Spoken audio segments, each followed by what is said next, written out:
Hello, good day to you. I'm here now at my school, Mahabang Dahilig Senior High School. This presentation is about the important phase of the project that is being implemented here in Schools Division of Batangas City.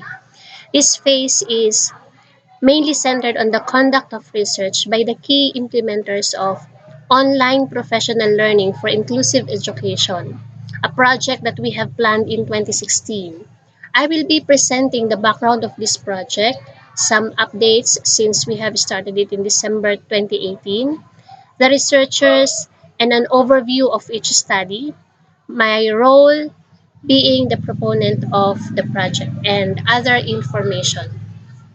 Towards the end of this presentation, I'm going to present some ideas, which is my way of finding support in forms possible and helpful for this undertaking. I decided to record this presentation to individually send this together with the pertinent documents to different organizations and offices, which I strongly believe can contribute a lot to the implementation and completion of the project.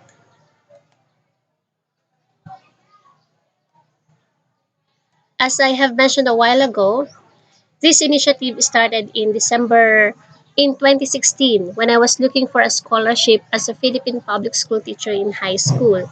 I found that the Department of Education, as stated in the ruling of the Civil Service Commission, allows a teacher to leave the country under scholarship, provided that a project will be implemented upon re-entry.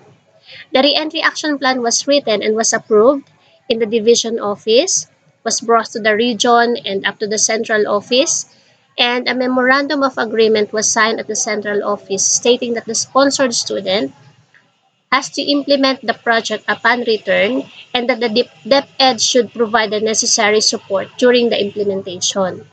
Australia awards a scholarship, that was how it was called in 2016, is a prestigious award which provided me with a lot of support during the program in Australia.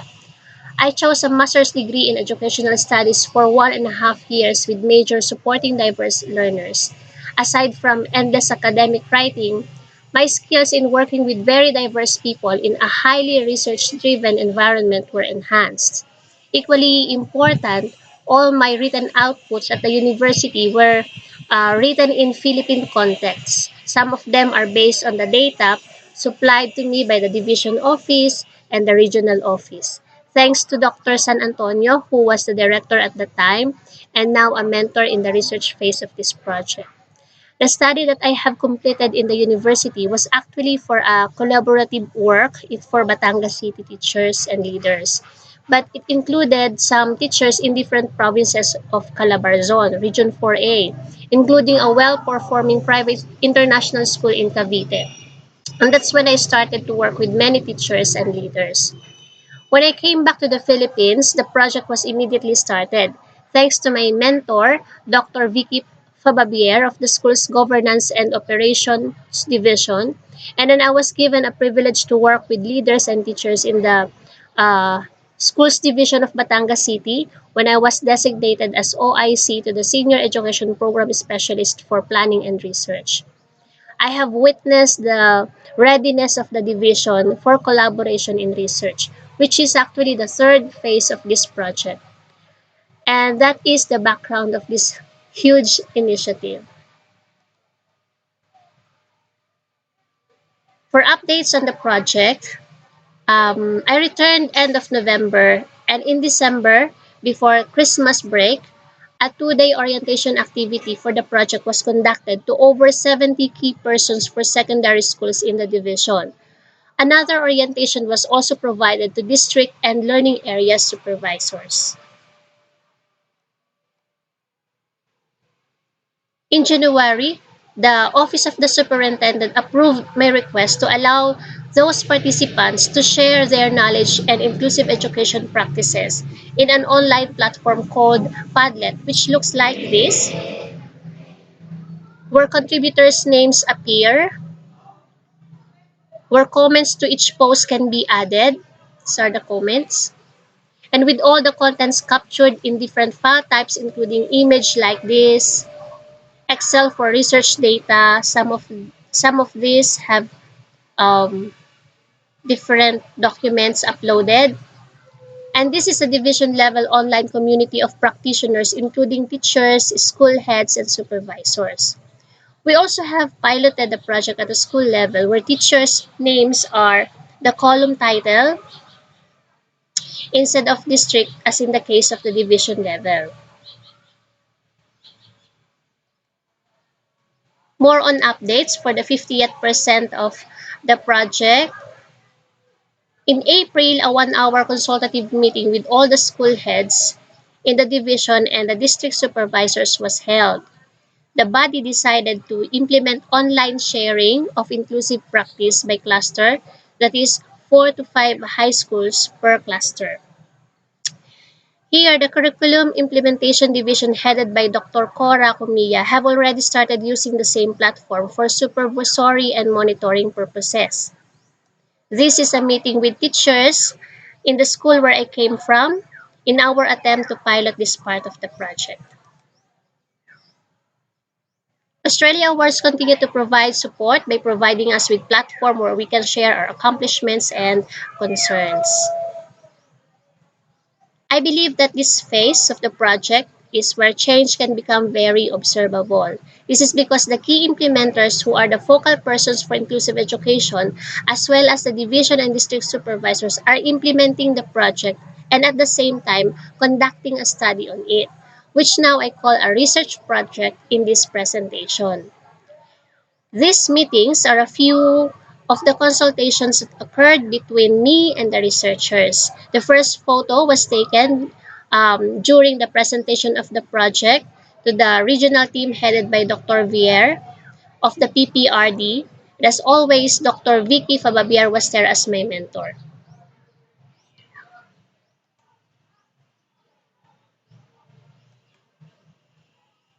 Moving on, we have 16 research projects as of now. Since each study is a collaboration of practitioners, there are over 40 researchers working in their specific groups. For studies under the SGOD headed by Dr. Vicky Fababier, 4 in CID being supervised by Dr. Socorro Comilla, and 8 in schools or clusters in school, which are all in secondary level. The selection of researchers did not go through a formal process. For school levels, the lead researchers are mostly the focal persons for inclusive education who have a specific approach to pilot and study. For SGOD and CID, and these are those who have the interest to conduct a project and research this year. Being the main investigator, they had the freedom to choose their co-researchers. Some of them I have recommended.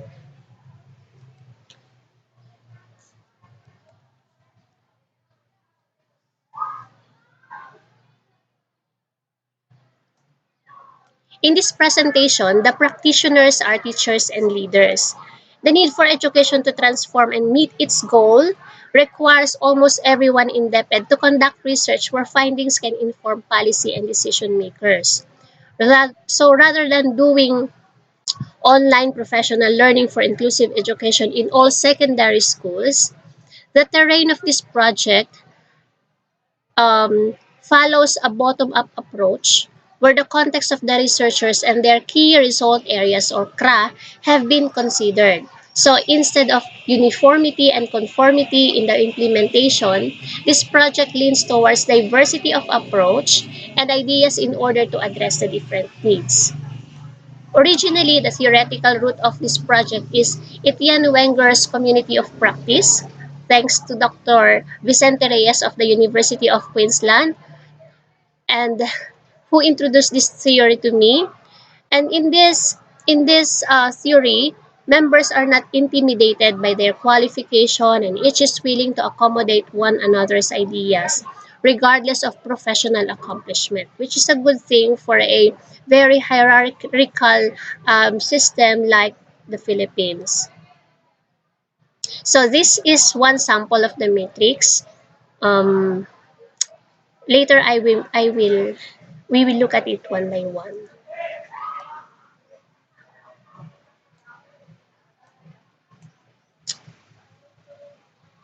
We identified the research focus based on the depth and order for basic research agenda, the abstract keywords in order to further establish the scope, and the envisioned impact has also been laid down to give the researchers a sense of purpose. In the research type, data source and titles are subject to changes as the researchers conduct and conclude the research project. Here's the first research: the use of appropriate UDL principles in the classroom.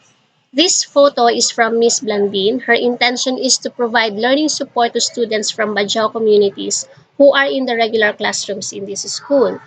The UDL is an inclusive approach that recognizes the diversity of individuals. It promotes learning for all, together, at the same time, where careful planning to cater for the needs of students needing additional support is very visible. This research has already taken off since Miss Gailey is a fourth cycle birth grantee. She received funding from the Department of Education through what they call Basic Education Research Fund. Her qualitative inquiry is focused on students with hearing impairments and their schooling experiences. Gaining a deeper understanding on the science of learning is the purpose of this inquiry. Dr. Leila and her school head will analyze the individual differences and the cognitive abilities to better explain the reading performance of a learner. Attendance, classroom participation, and lesson engagement are critical issues that has implication on school performance and exclusion. In this research, the teachers will explore the various principles and strategies that help students become more involved and active in learning. This high school has the biggest population in Batangas City with more than 3,000 students, and there are quite a number of students per classroom. This three-tiered approach, pioneered by Shugay and Horner in 2002, is a preventive approach to address disrupting behavior in school that places academic performance at risk. As a strategy, Ms. Annalyn and the team will work with grade A teachers in implementing Tier 1, which applies to all students. As a research, they will examine the teachers' experiences in using Tier 1 classroom approach. The school problems of children left behind due to parental migration have been researched well globally. However, just recently, a new findings emerged stating that stating the positive influence of having a parent or their parents working overseas, and one of this study was conducted in the Philippines. This research is division-wide, finding whether being a child of an OFW is an advantage or disadvantage for Batangueño learners. This year, a new standalone senior high school was opened, catering to over 80 grade 11 students. Four teachers, including yours truly, intend to encourage students to participate actively in decision-making pertaining to school management concerns such as discipline, routines, and programs. The student participation shall be online using Padlet and forms the culminating part of their course Empowerment Technologies, where they are tasked to use ICT in initiating a project for social change.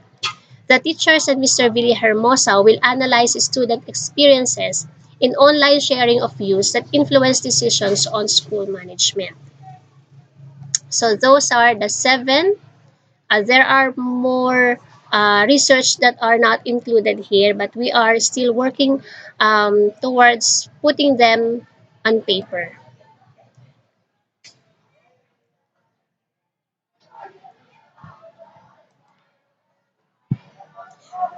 Moving on to the division of school governance and operations, the SGOD's scope includes the five important key result areas. These are the five CRAS, and at present, three of these areas have research in this project. So this is the matrix.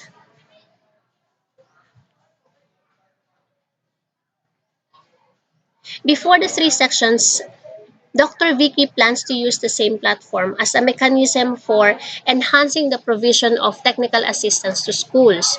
All the five sections of the previous slide will have their own Padlet where all the reports and communication with the SEPs will be posted, making monitoring easier.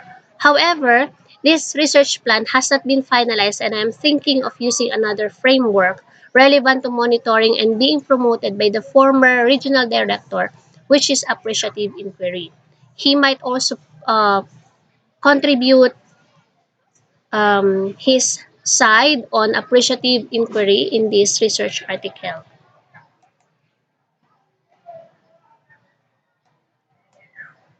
Having experience to manage a research event attended by over 500 researchers this year, this project recognizes the growing research culture in the division. DepEd Order Number 39, Series 2016 states that the basic research agenda is a 6-year implementation which is subject to annual and midterm review.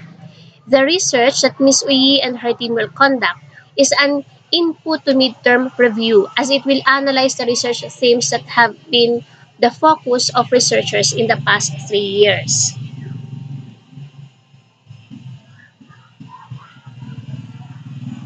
Since January 2019, there has been an increasing number of training activities for inclusive education. This study will look at the professional development of teachers that are relevant to inclusion and inclusive education. Depending on the findings, the researchers see the value of integrating inclusive education principles in some aspects relevant to professional development, as well as the implementation of outputs in schools and classrooms. This one, understanding the role of assessment in ensuring quality education in Batangas City, will be based on equity and social justice in education. So those are the four uh, research studies under SGOD. We will now move on to CID or Curriculum Implementation Division.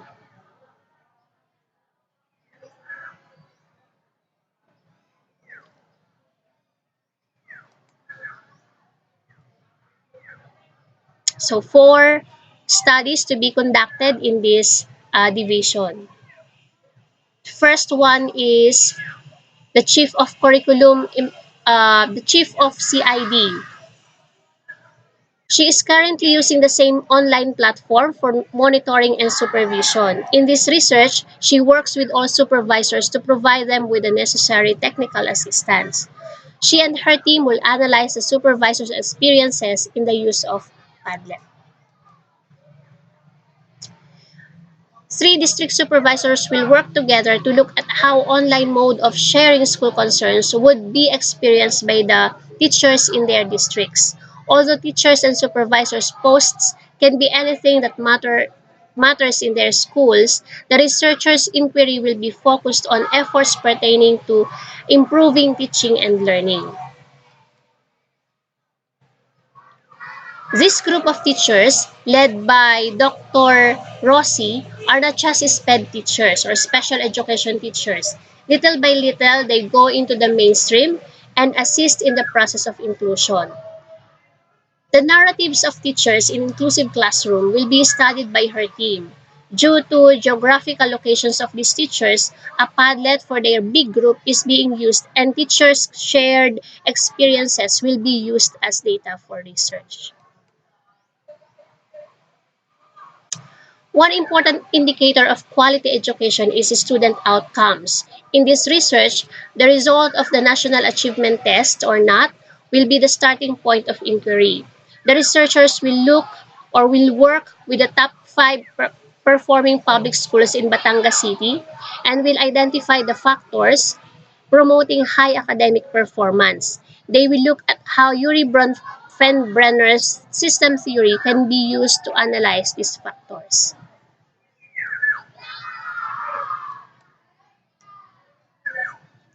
So those are the three groups of researchers. First are the teachers, the leaders in schools governance and operations division, and leaders under curriculum and implementation division. Now for some information about how this research project is being implemented, I'm going to present to you um, the researcher's role in the project.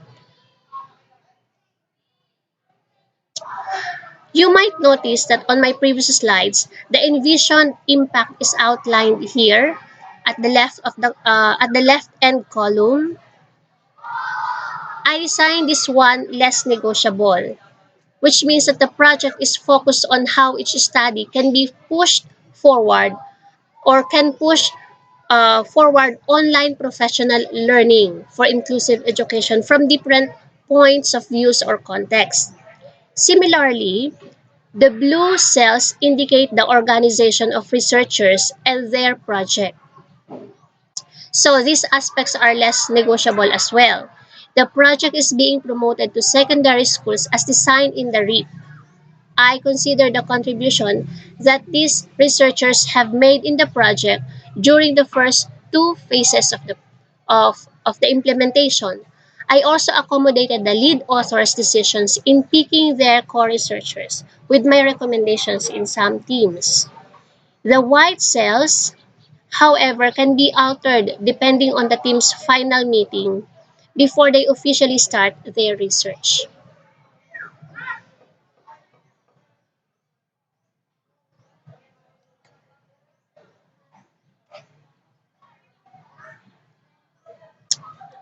So the region, looking at the templates for proposals as crafted in the research management guidelines, I anticipate that most teachers who conduct action research in the Department of Education has limited review of related literature.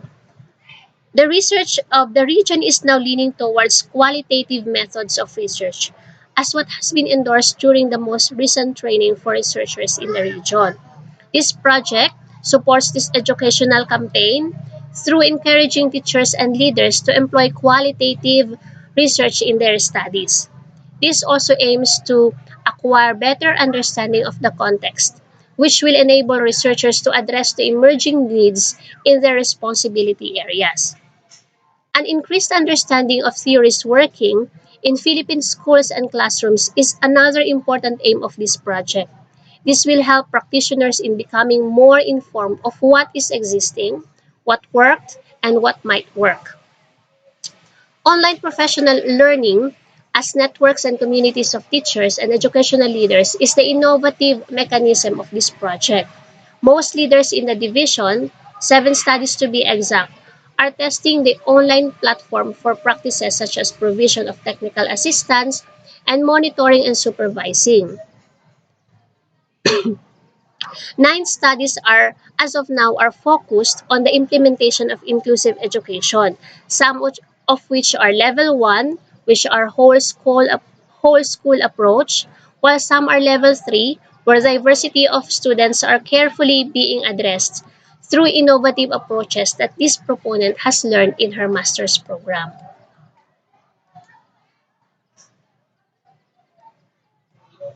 So how are the researchers supported in this project? I have completed around 20 written outputs which are all in the form of inquiries. The themes that I have explored on are focused on supporting diverse learners, and these include equity and social justice in education, practitioners research, inclusive education, adolescents, teaching and learning, education outcomes, and use of Web 2.0 tools for the improvement of teaching and learning practices. I created 3 divisions of researchers: Curriculum and Implementation Division, Schools Governance and Operations Division, and the Schools. So these are 3 folders. These folders are for each research themes, which only their emails are added to allow them to make revisions on the content of their working folder.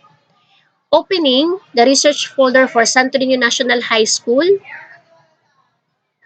So this one are the schools. the research for under schools division, and opening the research folder for Santo Niño National High School. The team has templates on Google Docs where they will put their study into writing.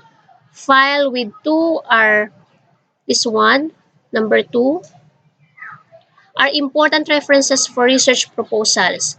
One from the Research Management Guidelines of the DepEd, and another one from me, which I have written at UQ. Scrolling down,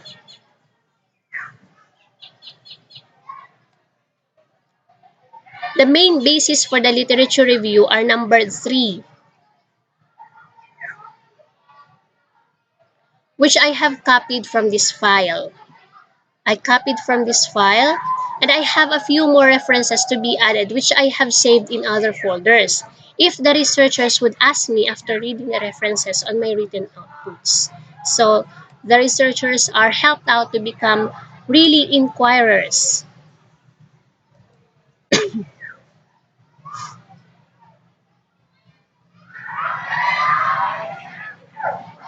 So that's the role of the proponent, providing them with resources that they can use to start the project, especially in terms of literature and in terms of formats that will be followed so that we can arrive at a common theme for a book.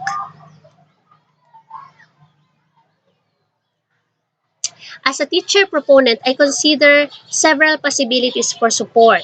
For funding, I hope that the researchers, during the second and final meeting prior to the conduct of the study, would be able to estimate the cost that they will need for their project.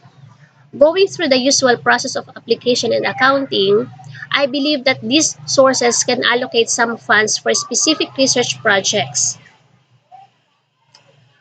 Although their priorities are difficult to compete with, we will still attempt to ask support from them, knowing that their contribution will help realize the envisioned impact of the project. So we have the Basic Education Research Fund from the DepEd. We also look at a Special Education Fund of Batangas City, and the SDO Local Fund, Division and District Level Projects, and School MOOE, or for school level projects. For plan for dissemination and utilization of findings. Most of the researchers, especially in schools, have an innovation being implemented. Examples are the positive behavior support system, the positive youth development, and the universal design for learning. After a few months of implementation, the researchers are expected to come up with a study explaining how these innovations are experienced by their colleagues. Another important avenue for dissemination is during professional development activities, where the researchers may share their experiences on the process of collaborative studies and innovation that they have initiated in their respective area of responsibilities. All updates in this project is also being uploaded on the website for REAP implementation of Australia Awards, which is another wonderful space for dissemination. And lastly, which this research project is aiming at ambitiously, is the publication of all studies as book chapters. I hope that identifying the impact of each study has made each one unique, while providing the main basis or thesis per article has united all articles into a common advocacy that is promoting online professional learning for inclusive education. Finally, I am thankful that I received support from the following mentors in the DepEd and UQ. I still have to reconnect with these two important mentors whom I have worked with before at UQ, Dr. Vicente Reyes and Professor Peter Rencho. But Dr. Rhonda Farragar and Dr. Glenis Mann, they are always open for mentoring, even in informal ways such as email and other forms of communication. Dr. Vicky Fababier has always provided her all-out support in this project, being my mentor, while Dr. San Antonio is the research mentor in the PED, who is now in the Office of Curriculum um, in the Department of Education. So that's it. Thank you so much for your for listening, for your time watching this presentation. I hope that you'll be able to support us, support the researchers, and support the completion of this project. God bless you.